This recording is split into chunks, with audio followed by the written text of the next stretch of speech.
For the past few months, I haven't uploaded any videos, and that's due to me spending a lot of time playing other things. Recently, I saw Coveted Jewel doing well in the vintage format, and as this card was featured in my first big video on YouTube, I thought it would be a great start to the new year.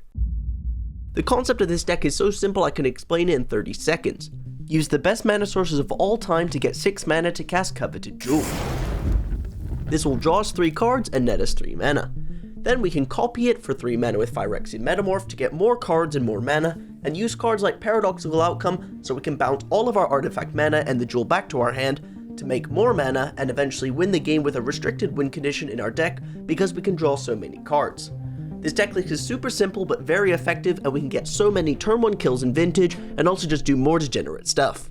This video is sponsored by Warhammer 40k Tacticus.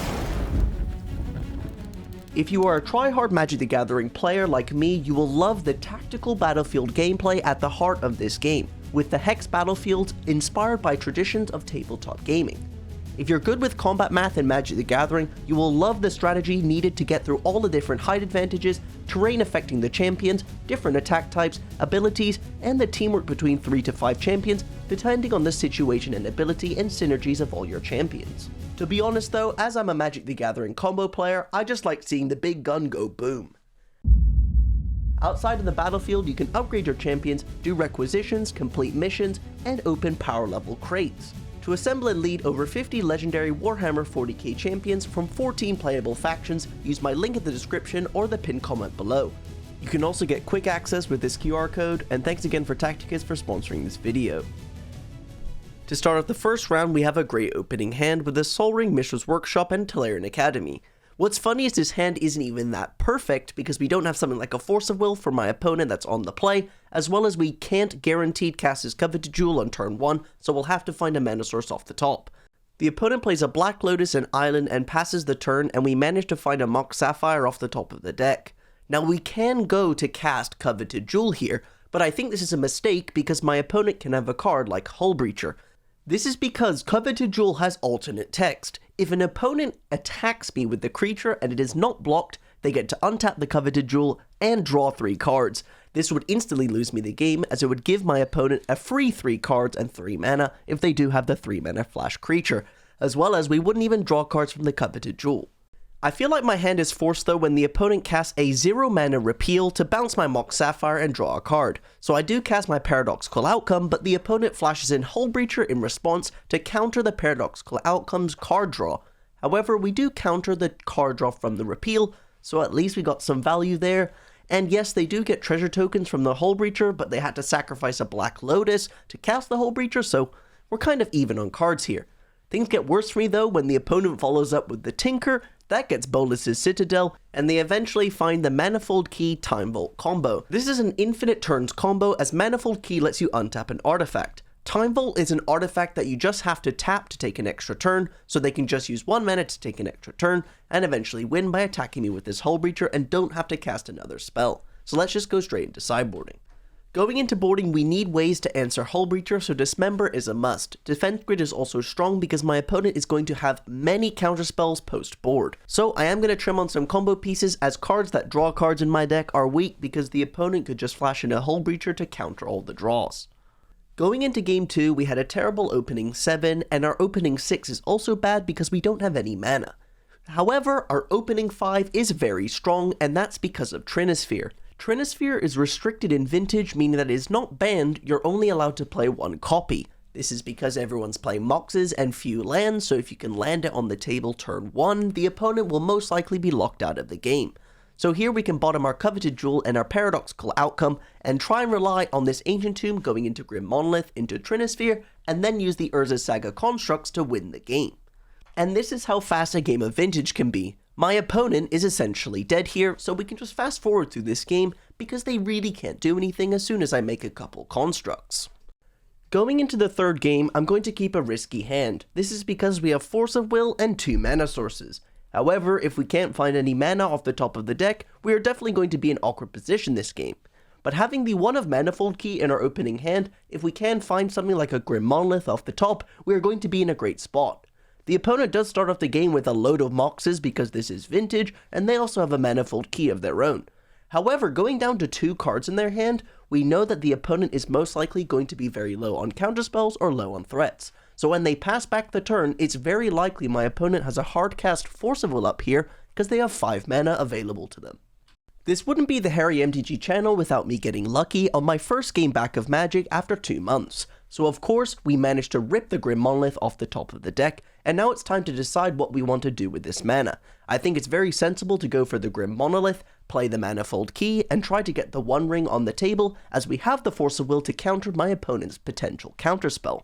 When we untap the Grim Monolith with the Manifold Key to make extra mana, the One Ring hits the table. This screams Hull Breacher. My opponent very likely here has the Hull Breacher, because what else would they keep in their opening hand? So we can go for the One Ring activation on my opponent's upkeep, so that we can use the Force of Will on the Hull Breacher, and if they do have something like a counterspell, at least they're tapping out in their turn. After the Hull Breacher goes to the graveyard and the opponent wins the Mana Crypt flip, they play a Lavinia. Lavinia is an awkward card that prevents me from casting non-creature spells more expensive than the number of lands I control. As we find a card in the Great Creator off the top of the deck, this would win the game if we can put it on the table, but the Lavinia on the board will counter the card. It's a good thing that Phyrexian Metamorph is a creature, because now we can play that and copy the Lavinia. We can also play the Defense Grid if we'd like, and we can use the Manifold Key to untap the One Ring to draw even more cards. After copying the Lavinia and passing back the turn, the opponent loses their Mana Crypt flip and attacks in with their Lavinia so we can get the trade. They don't have a follow-up Lavinia, which I thought they potentially could have, so now we can go for the Karn the Great Creator to win. The opponent does have a counterspell for the Karn, but we can draw as many cards as we like with the One Ring, try and find a backup Force of Will. Now with Karn the Great Creator hitting the table, it's important that we can take infinite turns with Time Vault, but to remember that we are going to die to the One Ring, so we can use Karn the Great Creator to get another One Ring to play that and sacrifice the One Ring with many counters on it. Hopefully that's not too confusing, but we have infinite turns here, and with Urza Saga available to us, we have infinite attacks, or you can attack with Karn the Great Creator, plussing on our artifacts. It really doesn't matter, the opponent is 100% dead.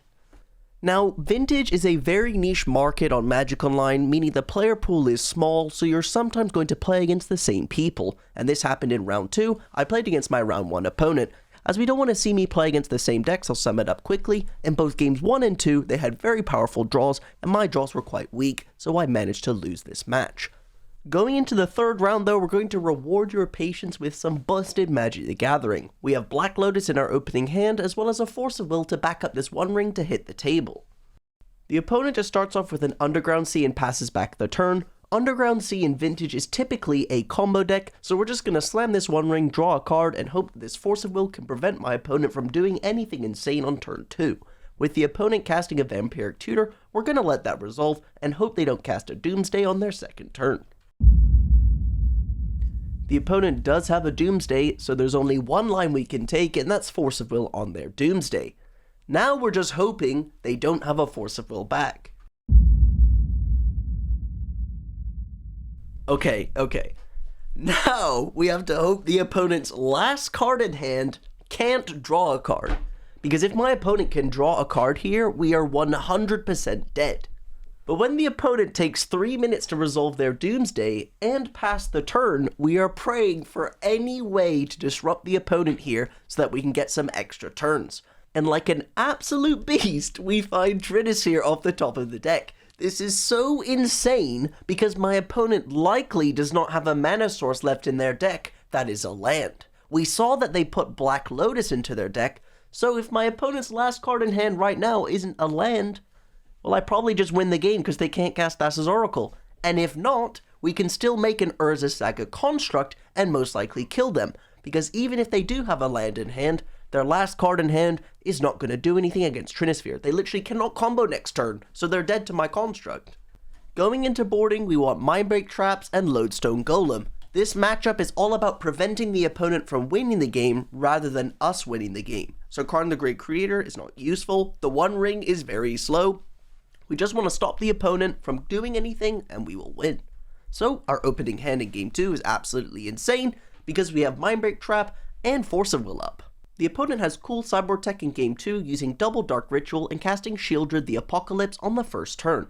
Shieldred is very good against my deck because every card in my deck draws cards, and I'm never going to have Dismember in post-board against them, so if I don't have a counterspell, they instantly win this game.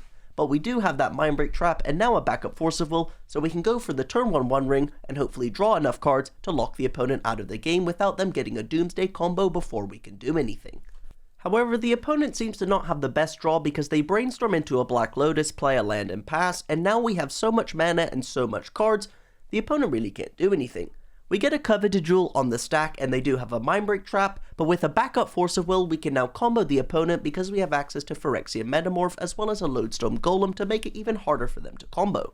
So with the opponent down to 2 cards in hand and with us having so many options, I use Phyrexian Metamorph and they Mindbreak Trap us, so that's going to resolve, but we have a Time Walk to take an additional turn, and then we can draw so many cards with the One Ring, Ancestral Recall, and eventually bounce everything with Paradoxical Outcome, so that my One Ring isn't going to kill me anymore and we can make some Urza Constructs. After winning the 3rd round, I got paired against the same Doomsday opponent again, and we did beat them, but this time in 3 games, so going into the final round, I was really hoping we got a unique deck to play against.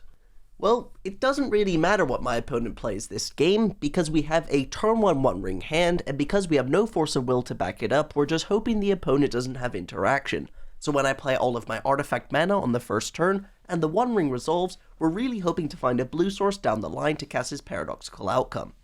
We do have Seagate Restoration in our hand, but it's probably a safe play to keep it in our hand instead of playing it as a land, so that I do have access to Force of Will. Life is put on easy mode though when I find a Trinisphere and an Urza's Saga. Trinisphere is so insane here because the opponent really can't do much to cast spells after their Urza's Saga is being sacrificed to get a Soul Ring. Now they're going to be on a very slow draw if they don't hit their land drops, and we just tempo them out of the game here, as they really just don't do anything for the rest of the game. I'm going to be honest guys, I'm lazy as hell. This Trinisphere was played on turn 2, in game 2, and the opponent couldn't do anything, and I used my Phyrexian Metamorph to copy their Hull Breacher and just attack them with Urza Constructs, and they died. GG. As always, at the end of this video, don't forget to like and subscribe if you enjoyed, expect more Magic content coming soon, and here's the chest for you gambling degenerates.